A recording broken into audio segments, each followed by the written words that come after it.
When we were young, we read more often because we had to.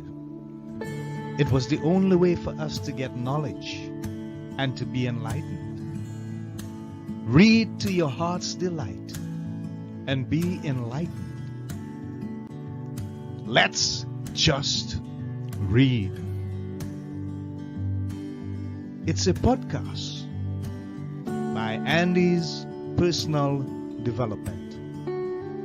Stay tuned for more reading and enlightenment.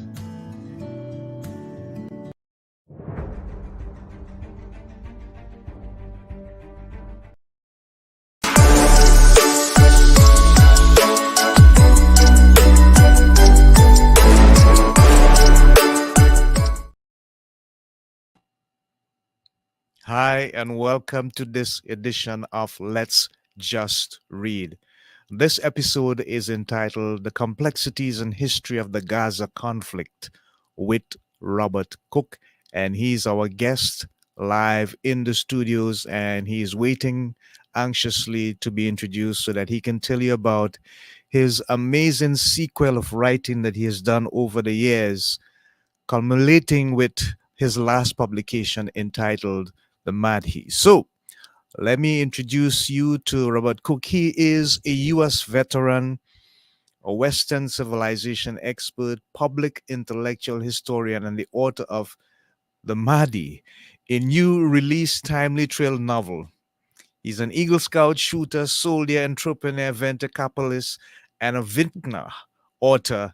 And he's also challenging the world with his new characters, offering a positive portrayal of a Muslim main character and raising awareness about the Gaza conflict through his fiction writing. So, without further ado, let's introduce our guest live on Let's Just Read, author Robert Cook. Welcome, Robert. Thank you. Okay, good. It's good to have you, and we appreciate you and the work that you've been doing with regards to your fictional writing and your publications. So, tell us a bit about your very colorful history, Robert, and how it ended up in you being an author, particularly focusing on that level of fiction that you have so successfully wrote over the years. Well, it was back in, I think, October of 18 that I read an article in The Economist that discussed the confiscation of West Bank lands by the Israeli government, and the World Court and the U.S. and everybody else said, no, that's a bad thing. You can't do that. And I thought, well, maybe there's a story here. And I started tracking, and there was a story there. Yeah. And so I wrote the story through the lens of a Bedouin American, which is a different look than most people will give you. Then it evolved. I started out in Morocco and Tangier, and the team got together. And then they went about trying to convince the Israeli government to give up on the illegal confiscation of Arab lands in Israel. And what was interesting was the Arab view was that they'd been citizens since 1948 of Israel, and they had the same rights as other citizens. In particular, the Orthodox right in Israel said, oh, no. If you're not Jewish, you can't own land. You don't have any rights. So there's the basis for the book. Okay, wonderful. We appreciate that, and thank you for sharing. Now, let me focus on the main content, the Mahdi. It says it is a testament to your storytelling prowess, drawing from your rich experiences to create a gripping and relevant narrative. Would you describe that as your style of writing as well, Robert? I certainly try to make it gripping and exciting. It's a Bedouin American badass who used to be in the CIA Special Ops and some of his American friends. He's the only Bedouin in the character group. And he puts together, he's been anointed by the Bedouin tribes. There's 1 million Bedouins in the Middle East, but they have no government. They're just tribes in different sovereign nations. So he was asked by them to try and correct this travesty on the West Bank. And he put together a team and went to do it. Mm-hmm. Uh, it's pretty easy to write engaging fiction if you have a good setting. And I thought that Israel was a good setting and Gaza was a good setting. Right. So, how challenging was it for you to do the research that you actually did so that the fiction would align with as much information as possible so that you can actually educate people about what is happening in that part of the world? You know, the research is sort of fundamental to what I do. This is my fourth Yeah, thriller. The Mahdi is the fourth. right. The third one was set in Iran, the second one in Yemen. So Mm-hmm. I've been around the Middle East a fair amount. And I had to Right. do research for all of them. I have a military background, so doing the military research for a useful weapon in this uh, story Mm-hmm. was fairly easy because we had 40 millimeter grenade launchers in Vietnam and they've been updated and it's a useful weapon. So I worked a while on that and then put the story together. There were bad guys in Israel, there were good guys in Israel. And I sort of tried to have the two work together. And there were two elements of science fiction that I did some research in and knew something about already. The first was the electromagnetic pulse, which was a nuclear blast that turns out the lights.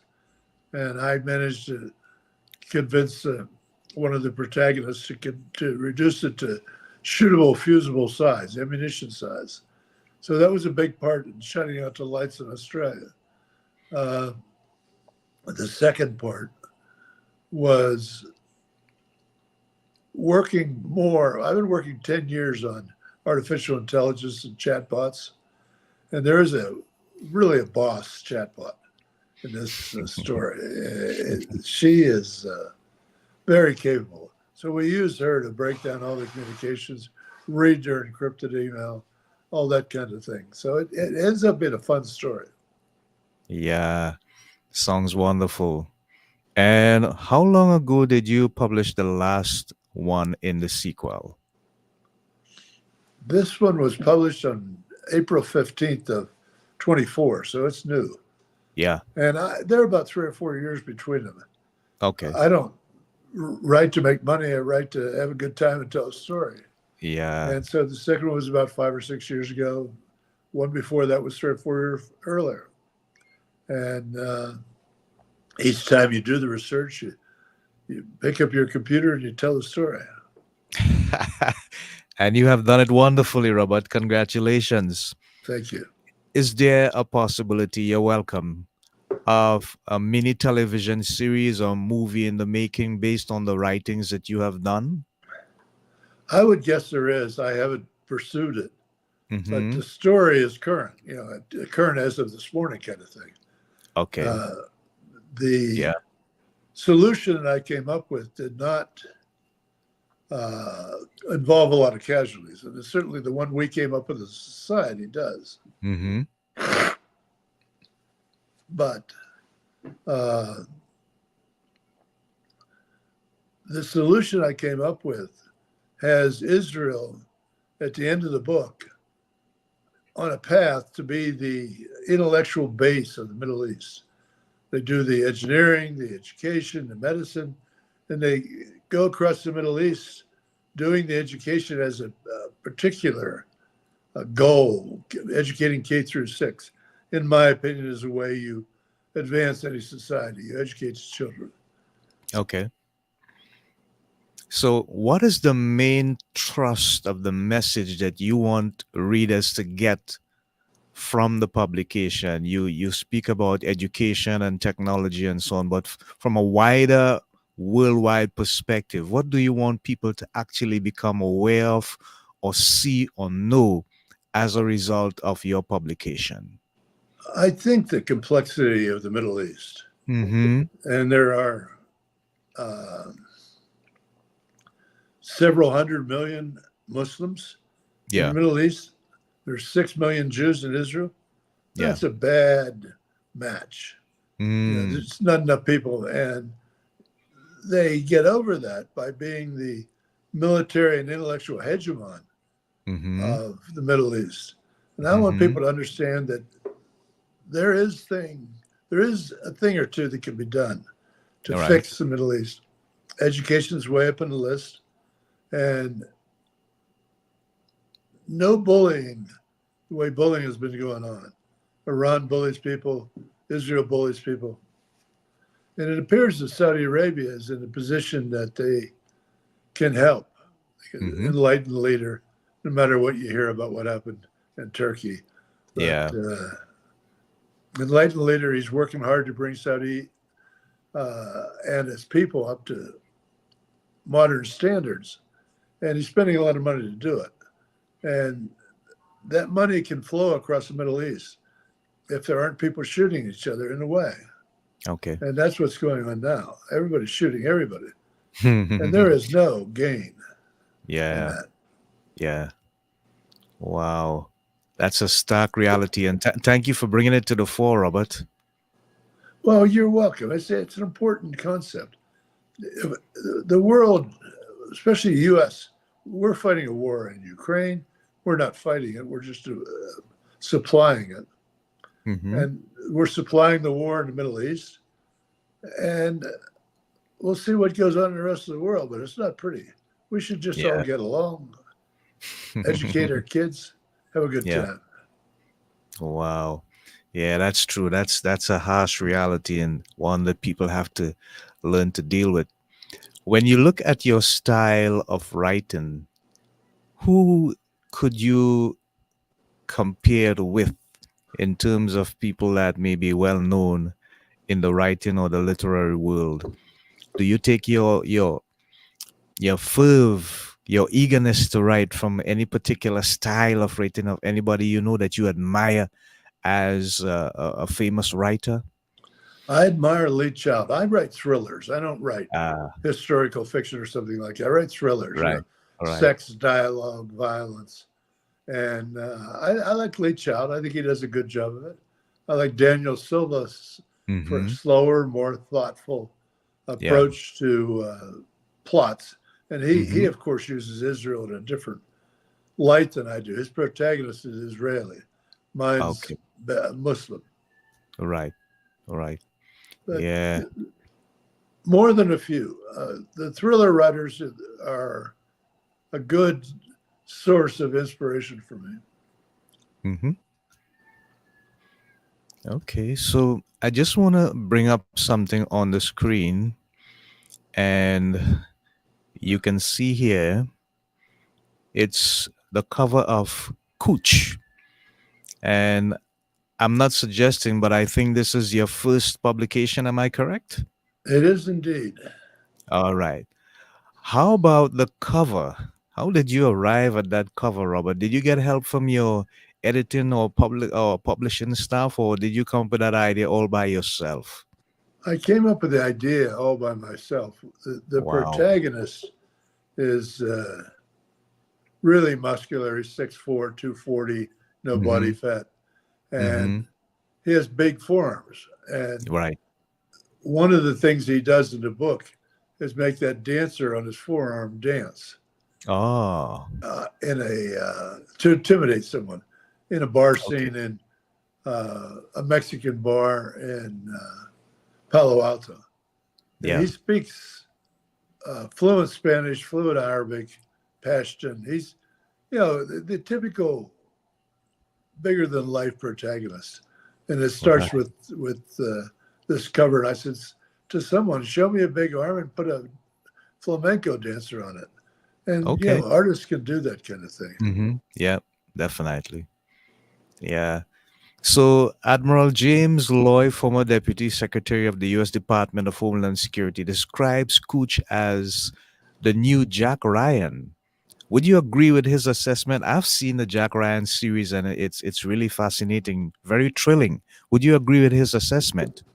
I agree with that assessment. He also said it's like being in the Situation Room, getting the news every day, and I like that. I thought that was a nice thing for him to do, and Yeah, it is that. wonderful. So tell us, is there another publication in the making? Is there a number five after number four? I doubt it, but I'm Mm, getting along. I'm over 40, as you might guess, and I like that. I like that. Yeah, go ahead, Robert. Tell us. I don't know that there's another one, but the subject is rich with opportunity. You just have to take the Yeah. time to write another one. And right now, I'd like to see this one play out. Right now, the Muslims aren't doing too well over there, and there's Hmm. so many of them that I can't believe that Israel is convinced it will survive and prosper in this environment without engaging. And I said they should engage by being the intellectual leader. Right now, they're the military hegemon and the Mm, intellectual leader. yeah. Wow. But how can we get people to understand the power of that statement you just made, Robert, with regards to resolving this ongoing conflict that seems obviously to have no end to anyone who is looking on at this point in time? I think it's up to the players on the ground. I think Iran Mm-hmm. has to come around to a different view. That's Mm-hmm. they are the Shiite with the two segments, two different divisions in Islam: the Shiites and the Sunnis. And then Iran is Shiite. Most of Iraq is Shiite, but Mm-hmm. most of the world is Sunni. They need Yeah. to bring that together and make that Okay. one religion. I say in the book that the schism between Sunni and Shiite is apostasy in the eyes of Mm. God, and I believe it Mm-hmm. is. So if they Okay. manage to sort that out, get Iran on the same page as Saudi Arabia, I'm Mm-hmm. sure Israel will be right there saying, "Hey, I can make this work." Yeah. Okay, wonderful. So you're also involved in some level of philanthropy. Tell us a bit about that. What does that mean to you in terms of fulfillment with regards to how you can give back? It's always been education for me. Uh-huh. I did a video of inner city schools in Baltimore with a Mm-hmm. new technology called the Battle for City Springs, and it was on PBS. And I got a sense of the way kids learn. Yeah. And then that didn't go too many places because of the teachers' unions, I suspect. But Mm-hmm. I decided to educate or to find a way to educate the progeny, the children, the offspring of very bright children with financially challenged families Yeah. where they can't afford to send them to Harvard and Yale. And let's Okay. provide a platform where they can learn the same lessons because they're old lessons. You start with Aristotle and you go through the Enlightenment and end up with Susan Sontag, but you teach those kids and they will go out in the world and teach somebody else. So that's my general theory of education. It seems to work. Yeah. Okay, so Robert, I want to get your opinion on a video I'm going to show. This is supposed to be the number one billionaire in China, and he's making a statement here about education and knowledge and teaching. Just take a listen and give me your opinion. Just get a feedback on what he's saying.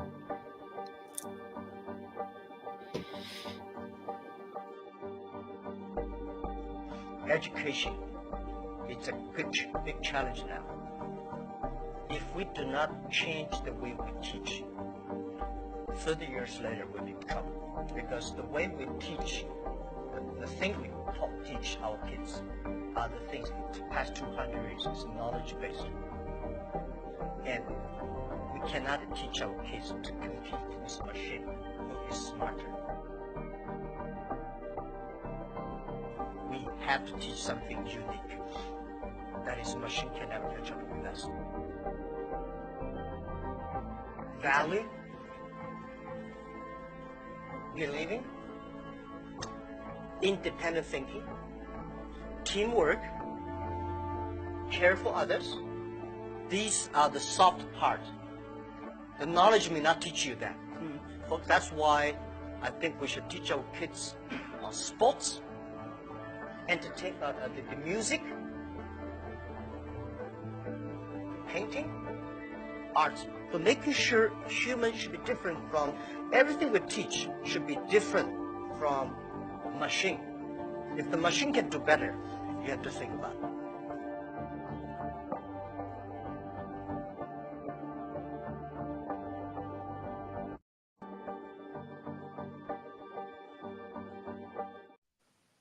So let's get a feedback from you, Robert. What are your thoughts? Oh, I think he's right. You know, Jack Ma is a smart guy, but Hmm. I'm not sure I completely agree with him about Hmm. what we teach. Right. Where we've gone now is my program teaches math, Hmm. philosophy. You know, you need to teach kids how to think, not what to Right. think. And Right. he's I saying agree. teach them particular things. I don't know, just teach them how to think, and I think they'll be Hmm. fine. Yeah. And in my book, The Mahdi, I Hmm. have the kids being taught by this chatbot that I mentioned earlier, the AI Yeah. chatbot. Yeah. And it's connected to a quantum computer. So they have all the compute power in the world. And they learn how the child learns, and then you teach them that way. And Hmm. the saying is the saying from direct instruction in the US is there are no failing students, there are only failing teachers. Yeah. So we need to get the kids back up to speed on reading, writing, arithmetic, because you can't get by in society without those basic skills. And the machines are going to do a lot of it, sure. Anything that's routine, machines will do, but they can't think yet. Hmm. Yet. Yeah. Yeah. Wow. Thank you for sharing. And I tend to agree with you very much in terms of how you look at the aspect of being able to teach the youths, particularly what is extremely important in terms of helping them to understand how to think. And yes, I think they have the instincts and the desire how to work things out for themselves. We just got to lead them in the right direction. Yep. In college, you go to learn how to think. After that, you learn how to Yes. do something. Yeah, exactly. I agree. So it says that your literary acclaim includes being the author of the only fiction book on Bill Gates' summer 2013 reading list. How did you accomplish that? I was happy with that. Yeah, I like Bill, and I think he's very bright. I like what he Hmm. says about what he writes. Okay. So I said, write about this. He said, okay, That's fair enough. fair enough. Yeah, Yeah, yeah, wonderful. he's a good So, guy. yeah. So basically, in terms of the writing that you have done over the years, what advice would you give, Robert, to young fiction writers who want to follow in your footsteps or your style in terms of the level of success that you have had? What advice would you give to them? Well, I would say that writing is a process. It's a Mm-hmm. skill. It's a craft. It can be Yeah, learned. yeah. Step one is to learn how to write. Step two is to have an idea you want to write about. Right. And too many people I see have poor writing skills, and your readers just won't tolerate that. Mm-hmm. I wrote a young adult book one time, and it sold 15 copies. I bought 10 of them. I Okay. didn't know anything about young adults. Yeah, you supported yourself. Oh goodness, wonderful. So Let's look at it from this particular angle. In terms of mentoring, have you looked at any particular group of young people or at least one person and decide, okay, I'm going to mentor this group of people, I'm going to mentor this person so that the stuff that I have done, they would be able to carry it on maybe in a deeper and more profound way, but at least the work that I have done will continue. I've done more of that with Yeah. my business where I made a living, Okay. software infrastructure, than with Yeah. writing fiction. And I think it's just a matter of convincing them that they need to figure out customer service. The customer Mm, service aspect is everything. No matter yeah, which of the industries you go in, you really have to make the customer happy. You won't sell anything. If you don't sell that's right. anything, you're going to starve to death. So you teach them Hmm. how to walk the way of the customer in their moccasins. Think about the problems the way they think about them, and then build a solution that they will buy from you. And that's worked out pretty well over the years. Yeah, wonderful. Have you had the opportunity, Robert, to do any live book talks where you interact with the people one on one and you tell them from the publication, the experience you've had, the research, and they get a true essence of the story that you really want them to know? A few, not many. I do more like this. I like this Yeah, format where you have somebody yeah. smart asking you questions and you don't waste a lot of time on the side issues. Okay, understood. I like that. So, are you into sports, Robert? A little golf. I mean, I was a shooter for years, Right. competitive shooter. So that Yeah. sort of fits into the book too. But I play a little golf, and I used to play quite a bit of tennis. But sports is for a guy like me. I like to think I live a life of the mind, and so it's not a driving thing with me. It's something you do to get the blood flowing and have a little fun with your friends. But it's not a huge deal to me. Shooting just happened to come naturally to me. Yeah, wow. Okay. I can't say the same for me, but I can understand how exhilarating that could be. Wow. So, um, the Americans have won the President's Cup. You saw the finish? The president's finished. The President's Cup, the Americans. Is it the Oh, the President's America's Cup? Cup. No, Yeah. no, I don't. I don't really watch much TV.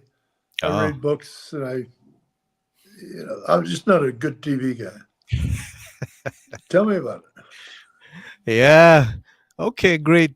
Wonderful, wonderful. So tell persons how they can get a copy of your publication. Where is the most viable place they can go and purchase the book, the Mahdi? The Mahdi is available on Amazon, and there's a Mm-hmm. lot of information at Mm-hmm. robertcooknovels.com, all Yeah, one yeah. string, robertcooknovels.com. And there's Mm-hmm. information about all four of the books there and a fairly detailed description. So if you want to read the kind of thing I write, which is for the most part about the Middle East and the problems the U.S. has in dealing with it, they're all available. That's it right there on the screen. And Yeah. it's available at Amazon, Barnes and Noble, a number of places. Okay, great. If you had the opportunity to speak to 7.8 billion people, which is roughly the population of the world right now, let's just say you have this giant megaphone and you can tell them something that is a message from your heart that you think the world needs to hear, what would you say, Robert? What would you tell them? Don't worry about yourself, worry about your kids. When they grow Wow. up, they'll worry about you. Uh, we've got to educate the children right now. Education is coming apart in the world, at least in the developed world. We're not educating the young, and then we're surprised they grow up and do criminal things. Get over Mm, it. Teach them to read, write, reason, and give them an opportunity to learn something useful in life, something that will make them feel good about themselves. yeah. And what role do you see community playing in that level of education? Because I'm thinking education has to be holistic. It has to go along with the opportunity to teach them about life, lifestyle, culture, everyday history, as well as mathematics and all the other important elements that put it all together. But how about community, where they grow, where they develop, where they learn, where they make friends, and they have this social structure around them? How important and influential is that in the entire education process as well? I think it's very important. I think that without a safe place to grow up, a safe community to support you, there's very little chance to really make a Hmm. big difference. You need a Hmm. community that will help you. And there's a saying that a wise man learns from others' mistakes and a fool learns from his own. That's what Hmm. education is. You learn the mistakes that other people made and how they fixed them. Then when Yeah. you run into that problem, you fix it. And that's how society grows. And I think that's a good lesson for all of the world. Yeah. Wow. Okay, so I'm just gonna put up some stuff on the screen one more time. Just want to make sure that folks get the opportunity to see your publication. Oh, there you are. They should Here I get am. familiar with this face. This is Robert Cook, and this is Cooch. I believe this was his first publication, so get familiar with it, folks. Then we have Patriot and Assassin, Second book. eh, right? And then we have Pulse. Pulse is a good book. That was about Iran. People would Ah, like that book. yeah, and it says IPPY Gold Medal Thriller author Robert Cook. So yeah, you have emblazoned yourself in the upper echelons of achievements with regards to Pulse. And of course, okay, so let me close this off for now. Of course, the last book, let me see if I can get it up on the screen as well, is The Mahdi. And blah blah blah. There we go. There we go. That's it. There it Okay, is. great. Wonderful. There it is. All right. So we have come basically to the end of this episode. Any parting words that you would like to say, Robert, including the fact that we should not care too much about ourselves, be not too obsessed about ourselves, but to teach our children to care enough that they would take care of us. Obviously, you're probably having that experience right now since you're over 40. I Anything am else you'd over like? 40. Appreciate that. Any other parting words before we conclude this episode? You know, the Mahdi, the title came from uh, the supposed successor to Muhammad, and nobody's quite sure what he looks like, who he is, or anything about him. Hmm. But you need a leader. You need to follow a leader that will Yeah, show you the right way. And yeah. we can't just all, zip around doing each one our own thing. We need a program to Hmm. work together. And Hmm. education is that. There's a world Yeah. of learning there. Wonderful. And I agree with that totally. Education, education, education. I think it's the key to having some level of peace in the world, having some level of parity, some level of clarity, some level of purpose, some level of understanding what we need to do, and in so doing, embrace our real humanity instead of just fighting each other, killing each other, and actually accomplishing nothing. I should have said that. I just That's lent it to you at that's no cost. exactly right. Okay, folks, so we have come to the end of this beautiful episode with author Robert Cook. This episode was entitled The Complexities and History of the Gaza Conflict. So go to Amazon, and get a copy of his latest edition of that Kuch series, number 4, The Mahdi. It's available, and you can also visit his website as you've seen on the screen and support him and do a purchase of that book. Trust me, you will not regret it. So, until next time, this is Andy from Andy's Personal Development on Let's Just Read, and our guest, Robert Cook, saying so long. Thank you Godspeed, for your God time, bless. Andy. It was fun. Thank you. Thank you. We enjoyed it. And we want to remind our listeners and our viewers to please read to educate yourself for knowledge and enlightenment. Bye for now. Until next time.